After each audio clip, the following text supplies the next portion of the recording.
شہر قائد میں آج سپیر ہونے والی برسات نے حکومتی دعووں کی کلئی کھول دی۔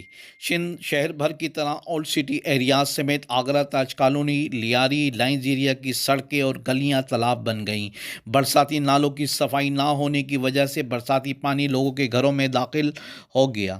لوگوں کا گھریلو استعمال کا سامان تباہ و برباد ہو گیا۔ علاقے سے منتخب MNAs, MPAs اور بلدیاتی اداروں کے نمائندے منظر عام سے غائب ہو گئے۔ شہر کے نشیبی علاقوں کے رہائشی اس وقت شدید پریشان ہیں کہ وہ کل سنت ابراہیمی اور نماز عید کی ادائیگی کس طرح کریں گے، جو کہ سندھ حکومت کے لیے ایک لمحہ فکریہ ہے۔